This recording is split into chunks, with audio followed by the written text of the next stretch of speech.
సచ్చిదానంద సమర్థ సద్గురు సాయినాథ్ మహారాజ్ కి జై. సాయి భక్తులందరికీ నా నమస్కారం అండి. అందరూ ఎలా ఉన్నారు, ఏం చేస్తున్నారు? మీరు ఎక్కడ ఉన్నా ఎలా ఉన్నా మీరు మీ కుటుంబ సభ్యులు క్షేమంగా ఉండాలి, అలాగే సంతోషంగా ఉండాలని మనస్ఫూర్తిగా కోరుకుంటూ ఈరోజు వీడియోని స్టార్ట్ చేద్దాం ఫ్రెండ్స్. వీడియోలోకి వెళ్ళే ముందు ఒక విజ్ఞప్తి, మన వీడియోలకి కొత్తగా వచ్చినట్లయితే దయచేసి ఛానల్ని సబ్స్క్రైబ్ చేసుకోండి. వీడియో నచ్చినట్లయితే, మీ మనసుకు తాకినట్లయితే మీరు లైక్ బటన్ తాకండి. ఈరోజు బాబా గారు మనకు ఒక గొప్ప సందేశాన్ని అందించబోతున్నారు ఫ్రెండ్స్. అదేంటో విందామా? తల్లి, రాజయోగం పట్టబోయే వారు మాత్రమే ఇది వింటారు. నీ జీవితంలో ఇదే ఆఖరి ఘట్టం అని బాబా గారి సంకేతం. అసలు ఏంటో తెలుసుకోవడానికి ఈ కథను శ్రద్ధగా వినండి.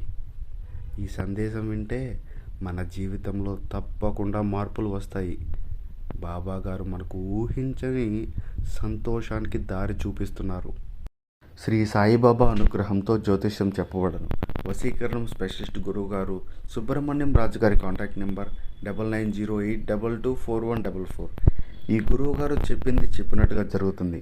భార్యాభర్త మధ్యలో గొడవలు, విదేశీ ప్రయాణం ఆలస్యం అవ్వడం, ప్రేమ, పెళ్ళి, సంతానం లేకపోవడం, కోర్టు సమస్యలు, గృహము మరియు కుటుంబ సమస్యలు, ధనం నిలకడ లేకపోవడం, నమ్మిన వ్యక్తి మోసం చేయడం, స్త్రీలు పురుషులకు సంబంధించిన గుప్త సమస్యలు ఎటువంటివైనా రోజుల్లో పరిష్కారం చేయబడను. మీరు ఎంతోమంది దగ్గర జ్యోతిష్యం మరియు పరిష్కారాలు చేయించుకొని ఉంటారు, నిరాశ చెంది ఉంటారు. ఒక్కసారి కొండదేవత అయిన కోయరాజు గారికి ఒకసారి కాల్ చేసి మాట్లాడండి. కోయరాజు గారు కొండదేవత పూజారి సుబ్రహ్మణ్యం రాజు గారి కాంటాక్ట్ నెంబర్ 9908224144. మా జీవితంలో ఎన్నో మార్పులు జరిగాయి కాబట్టి చెప్తున్నాం ఫ్రెండ్స్. ఓం సాయిరామ్. పూర్వం ఒక గొప్ప ధర్మాత్మ మహారాజు ఉండేవారు. అతను శివభక్తుడు. తన కోటలో శివాలయం కట్టించాడు. ఆ గుడిలో నిత్యం పూజలు చేయడానికి ఒక భక్తి శ్రద్ధల బ్రాహ్మణుని నియమించాడు. అతను ఎలాంటి కానుకలు స్వీకరించకుండా భగవంతుడి ధ్యానంలో ఉండేవాడు. కాలం గడిచింది. మహారాజుకు ఒక కుమారుడు జన్మనించాడు. అతనికి విద్యలు నేర్పించి పెళ్లి చేసి రాజ్యానికి వారసుని చేశాడు. ఒక రాత్రి యువరాణి నిద్ర రాక కోటలో తిరుగుతూ ఒక కత్తి కనిపించింది. దాన్ని తాకగానే మెరుపు మెరుస్తూ భయంతో ఆమె దూరంగా విసిరేసింది. ఆ కత్తి వెళ్ళి నిద్రలో ఉన్న యువరాజుపై పడింది. అతను అక్కడికక్కడే ప్రాణాలు కోల్పోయాడు. ఇది చూసిన యువరాణి భయంతో ఏడుస్తూ ఏమీ తెలియనట్టు నటించింది. మహారాజు వచ్చి కొడుకు మృతదేహం చూసి విషాదంలో మునిగిపోయాడు. ఎవరు చంపారో పట్టాలి అని ఆజ్ఞాపించాడు. యువరాణి అబద్ధంగా శివాలయంలోకి వెళ్ళి వచ్చిన వారే చేశారు, అక్కడ పూజలు చేస్తున్న వ్యక్తే చేశారు అని చెప్పి అనింది. అక్కడ పూజలు చేస్తున్న బ్రాహ్మణుని అవమానించి పట్టుకొచ్చారు. అతను ఎంత చెప్పినా ఎవరూ నమ్మలేదు. మహారాజు చంపకుండా శిక్షగా అతని చెయ్యి నరికేశాడు. నిరపరాధిగా శిక్ష అనుభవించిన బ్రాహ్మణుడు అక్కడ నుంచి వెళ్ళిపోయాడు. చేయని పనికి శిక్ష ఎందుకు అని కర్మ గురించి ఆలోచించాడు.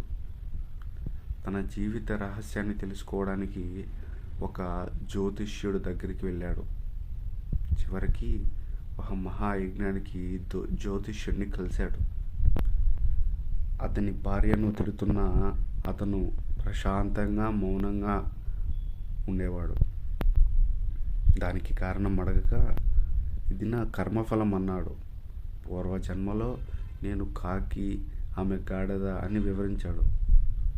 ఆ గాడిద బుద్ధి తగ్గించాలనే ఉద్దేశంతో గాయం పొడిచేవాడిని అన్నాడు. ఆ బాధ వల్ల ఇద్దరూ కలిసి గంగానదిలో మునిగి చనిపోయారని చెప్పాడు. ఆ పుణ్యఫలంతో ఈ జన్మలో మనుషులుగా పుట్టామని వివరించాడు. కర్మల తప్పవు, అనుభవించాలి అని చెప్పాడు. తర్వాత బ్రాహ్మణుడు కథ విని గత జన్మ రహస్యాన్ని తెలిపాడు. పూర్వజన్మలో అతను ఒక ముని, యువరాణి ఆవు, యువరాజు కసాయివాడు అన్నాడు. ఆవుని రక్షించకుండా దారి చూపడంతో ఆవు చనిపోయిందని చెప్పాడు. ఆ కర్మ వల్లే ఈ జన్మలో అతని చెయ్యి పోయిందని వివరించాడు. అలా ప్రతి కర్మకు ఫలం తీరే మనకే వస్తుంది అని జ్ఞాని చెప్పాడు.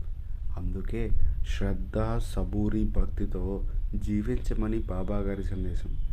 చేసిన మంచి చెడు తప్పకుండా ఫలితమిస్తాయి కాబట్టి ఎప్పుడూ ధర్మంగా జీవించాలి.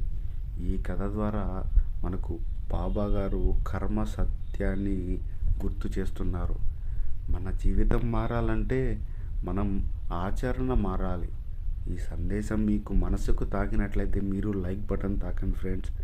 అలాగే వీడియోని కొత్తగా చూస్తున్న వారు ఉంటే దయచేసి సబ్స్క్రైబ్ చేసుకొని బెల్ ఐకాన్ ఆన్లో పెట్టుకోండి. అలాగే కామెంట్ బాక్స్లో ఓం సాయిరామ్ అని కామెంట్ చేయండి. సర్వే జనా సుఖినో భవంతు. ఓం Sairam. Thank you for watching. Please subscribe.